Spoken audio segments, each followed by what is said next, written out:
င်းနေလဲဒီနားမှာလာပြီးတော့သေးပေါက်နေတာသေးမပေါက်ရလို့ရေးထားတာမင်းတော့မမြင်ဘူးလား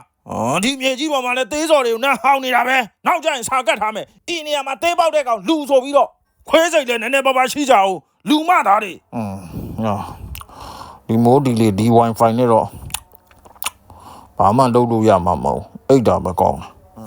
မိုးအေးအေးလေးနဲ့ဖတ်အိတ်လိုက်ရရင်တော့ရှယ်ပဲတန်းနေကူးမှလည်းကြောက်တယ်တော်ပါပြီတယောက်ထဲပဲအိတ်တော့မယ်မင်းတို့တရင်ကြွကလည်းဖျောင်းနိုင်ကိုအိမ်မှာထုံးယုံနေမကောက်ဘူးငါဂျိုမာပါလာထုံးပေးထားတယ်လူမသားတွေမမနာတကောက်ကောက်လိုက်နေတယ်ဂျိုးပေါက်နေပြီကိုကောက်ကိုလည်းပြန်ကြည့်အောင်လူမသားတော့ငါလာပြီးတော့စိန်ခေါ်နေတယ်ရောက်မမြင်နဲ့ဟဲ့မမအကူကြီးတောင်းတော့နောက်ကနေလိုက်လို့ပေးတာမဖြစ်လဲဟဲ့ဖက်ကျူပဲရောက်ငါလဲဒီလူမသားငါ့ကိုမကြောက်ပါလားလက်ထဲမှာလည်းပလင်းနဲ့အနံ့နဲ့ချင်းဆုပ်ဆုပ်နဲ့အနံ့တကအမလီအနောက်အန်ဂျင်ဟာရှင်ဒီနဲ့အိမ်ထဲဝင်ဖို့မစင်းသားနဲ့ရောအမရှင်းစကွက်ရောအမရှင်းအဲ့ရရှင်းအဲ့ရှင်းတဲ့နေရာမှာအေးဘာလို့မိလို့လဲကွာ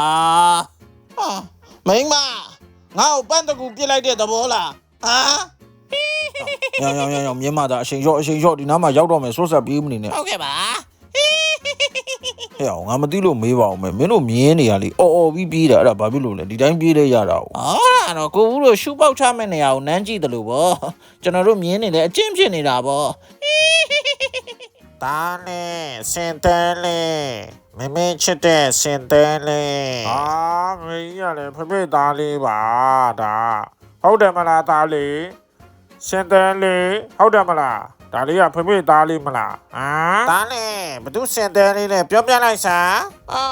ဘသူစင်တဲလေးမဟုတ်ဘူးမမကြီးစုရဲ့စင်တဲလေးကျွန်တော်ကတော့ကြံကုဝေရဲ့ညီလေးကြံဟုဝေပါကြံဟုလို့လည်းခေါ်ကြတယ်ပေါ့လေ我有想打东流水，你我养鸡出干草。ဟုတ်လားတော့မသိဘူးရမ်းတုတ်ကြည့်တာမင်းတို့ကဆူညာနေအောင်မစောနဲ့တော့ကမပြောတာဟုတ်လားဟဲ့အောင်နေလူကလည်းလူမလို့ခွဲရလည်းခွဲမလို့ကြောက်ရလည်းကြောက်မလို့တကောက်မအောင်ငိမ့်မနေဘူးဆူညာနေတာပဲ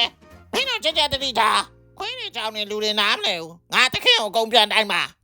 ငါမရှိရင်မင်းတို့အိမ်ဦးအောင်စောက်ထိုးလောက်ကြမလားမသိဘူးလူများတွေအမြင်မှာတော့ဒီချင်းသေးကြီးကစားပဲကြီးလို့ထင်ပါပဲ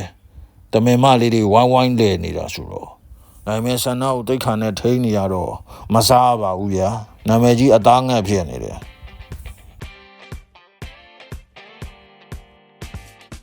ဟာမကျွန်တော်ရက်ွက်ထဲကိုမလိုက်လာပါနဲ့ဆိုဗျာဘာလို့လိုက်တာလဲမောင်တွေးကျင်လုံးလို့ပေါ့အရင်စွန်ပြီးလာခဲ့ရတာမလေလိုက်မလာပါနဲ့ဆိုဗျာကျွန်တော်ရက်ွက်တွေကဇရိုက်တွေကြီးပဲဟိုမှာတွေ့လာမမဖေကိုကုန်နန်းနေပြီအမလီအဲ့ဒါကြီးကျိုတီတို့ကာပါတက်ပြီးမှလာတာသူကနောက်ကနေကြိုက်သလောက်နန်းအနံ့ရယုံမဲရှိမှာမောင်လေးနဲ့ကျမမရဲ့ကာပါကိုကျွတ်မှာဒါမှတို့မကွာ